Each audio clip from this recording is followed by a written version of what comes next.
আসসালামু আলাইকুম বন্ধুসকল, আপোনালোকে জানেই মই সোণালী মুৰ্গীৰ ফাৰ্ম কৰি আছোঁ। 600 সোণালী মুৰ্গী উঠাইছিলোঁ আৰু এই ফাৰ্মৰ কেইটামান ভিডিঅ' আপোনালোকক দেখুৱাইছিলোঁ। তাৰ পিছৰ ভিডিঅ'বিলাক সময়ৰ অভাৱৰ কাৰণে আপোনালোকক দেখুৱাব পৰা নাই। তো বন্ধুসকল, আকৌ লৈ আহিছোঁ মোৰ ফাৰ্মৰ এই ভিডিঅ'। এই পোৱালিবিলাকৰ কিমান দিন বয়স হৈছে, এই বয়স অনুযায়ী মই ভিডিঅ' কৰি ৰাখিছিলোঁ। সেইকাৰণে আজি একেলগে এই বয়স অনুযায়ী এটা ভিডিঅ' আপোনালোকক দেখুৱাম আৰু ভিডিঅ'টোত আপোনালোকক সব বস্তু খুলি কম যে কি মেডিচিন ব্যৱহাৰ কৰি আছোঁ, কি দানা ব্যৱহাৰ কৰি আছোঁ, কিমান মুৰ্গীৰ মৃত্যু হৈছে আৰু কিমান মুৰ্গী আছে, সেই বিষয়ে সকলো তথ্য আজি আপোনালোকক দিবলৈ চেষ্টা কৰিম। সো আপোনালোকে মোৰ ভিডিঅ'টো ফাৰ্ষ্টৰ পৰা লাষ্টলৈ চাই থাকক।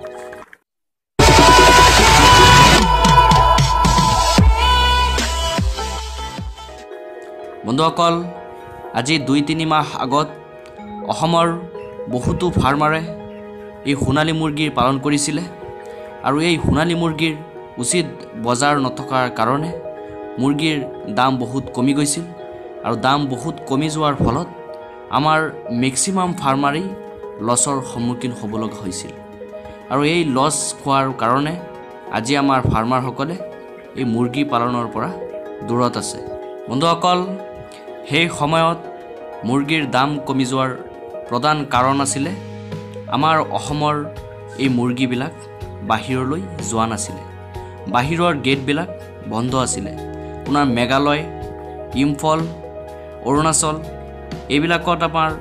যিবিলাক মুৰ্গী ছাপ্লাই হৈছিলে সেইটো সময়ত কৰোনাৰ কাৰণে বন্ধ কৰি ৰাখিছিলে, যাৰ ফলত আমাৰ অসমৰ প্ৰত্যেকটো মুৰ্গী পালকে এই মুৰ্গীবিলাক বিক্ৰী কৰিব পৰা নাছিলে, সঠিক সময়ত বজাৰত উঠাব পৰা নাছিলে,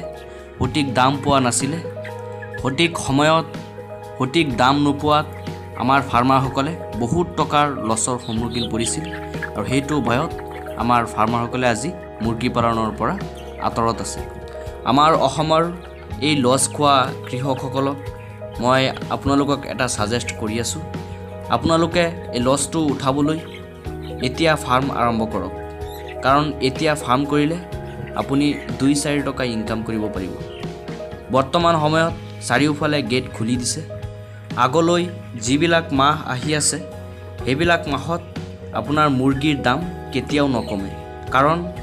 সেইটো সময়ত মাছৰ বজাৰ শ্বৰ্ট মাৰি দিয়ে। ভেজিটেবল শাক পাচলি যিবিলাক আছে এইবিলাক আপোনাৰ শ্বৰ্ট মাৰি দিয়ে, যাৰ ফলত বজাৰত আপোনাৰ চিকেনৰ দামটো নকমে। চ' বন্ধুসকল, আপুনি তেতিয়া লছ যে খাইছিলে সেই লছ লৈ আৰু বহি নাথাকিব। কম দামত পোৱালি কিনি আকৌ আপুনি ফাৰ্ম কৰিবলৈ আৰম্ভ কৰক। চ' বন্ধুসকল, এইখিনি আছিলে আপোনালোকৰ কাৰণে এটা সৰু ছাজেষ্ট। বন্ধুসকল, মই এতিয়া কথা পাতিম মোৰ ফাৰ্মৰ মুৰ্গীৰ বিষয়ে। বন্ধুসকল, আপোনালোকে ভিডিঅ'ত যিটো মুৰ্গী দেখি আছে এইটো মুৰ্গীৰ বয়স আজি 32 দিন হৈছিলে। যেতিয়া 32 দিন আছিলে মই তেতিয়া ভিডিঅ' কৰি ৰাখিছিলোঁ আৰু বিভিন্ন ভিডিঅ' আছে, সেই ভিডিঅ'ত যিবিলাক মুৰ্গী শ্ব' কৰিব সেইবিলাকৰ বয়স স্ক্ৰীণত লিখা থাকিব। চ' বন্ধুসকল, সিহঁতৰ বৰ্তমান যি 4টা ভেকচিন আছিলে 4টা ভেকচিন কমপ্লিট। ফাৰ্ষ্ট আমি ৰাণীখেত ভেকচিন দিছিলোঁ 7 দিন বয়সত, আৰু 14 দিন বয়সত গাম্বৰু দিছিলোঁ, 22 দিন বয়সত আকৌ ৰাণীখেত দিছিলোঁ আৰু 28 দিন বয়সত আকৌ গাম্বৰু দিছিলোঁ। যিটো 14 দিনত মাৰিছিলোঁ আকৌ 28 দিনত ৰিভাইজ কৰিছোঁ। চ' বন্ধুসকল, ভেকচিনৰ কথা ক'বলৈ গ'লে ভেকচিন অল ক্লিয়াৰ আৰু সিহঁতক দানা প্ৰথম 1 পৰা 20 দিন প্ৰি ষ্টাৰ্টাৰ ব্যৱহাৰ কৰিছিলোঁ আৰু বৰ্তমান ষ্টাৰ্টাৰ ব্যৱহাৰ কৰি আছোঁ। আৰু সিহঁতৰ ভিটামিনৰ কথা ক'বলৈ গ'লে সিহঁতক 1 পৰা 20 দিনলৈ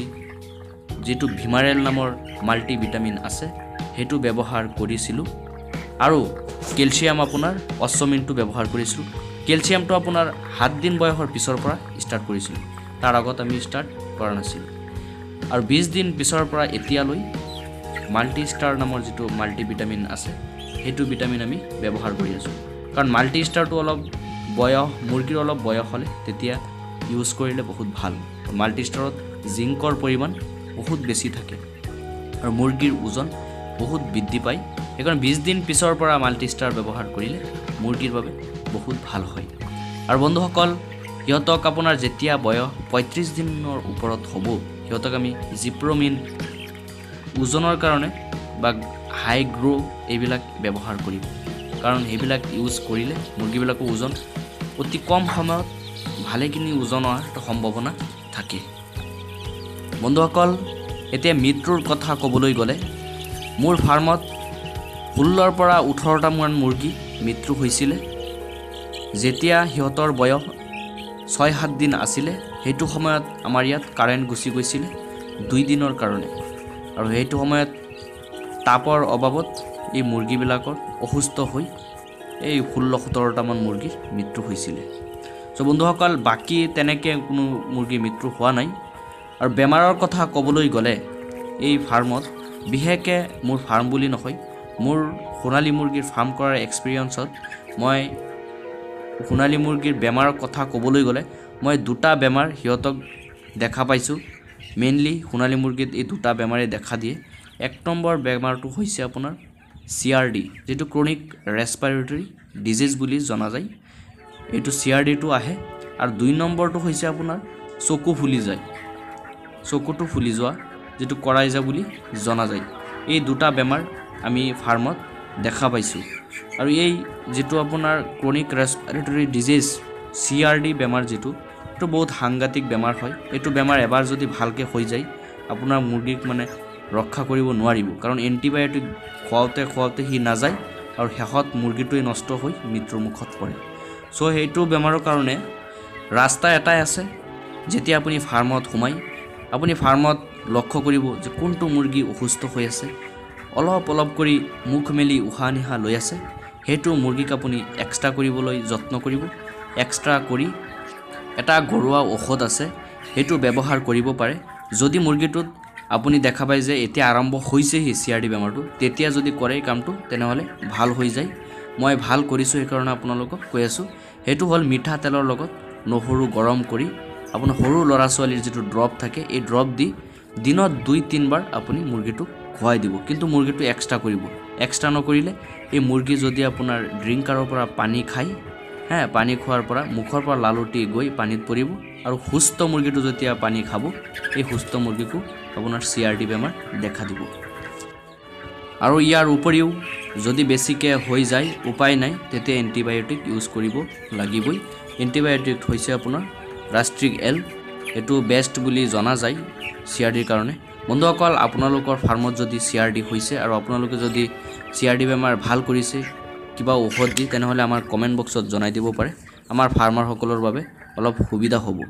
বন্ধুসকল মই আৰু এটা ভিডিও বনাম CRD আৰু কৰাইজা বেমাৰ কাৰণে বন্ধুসকল কৰাইজা বা আই ইনফেকশন বেমাৰ হলে মুৰ্গীৰ চকুৰ পৰা পানী ওলাব আৰু মুৰ্গীৰ চকু ফুলি যাব চকুৰ ভিতৰত বগা কালাৰৰ ভাতৰ নিচিনা কিবা এটা বস্তু আপোনালোকে দেখা পাব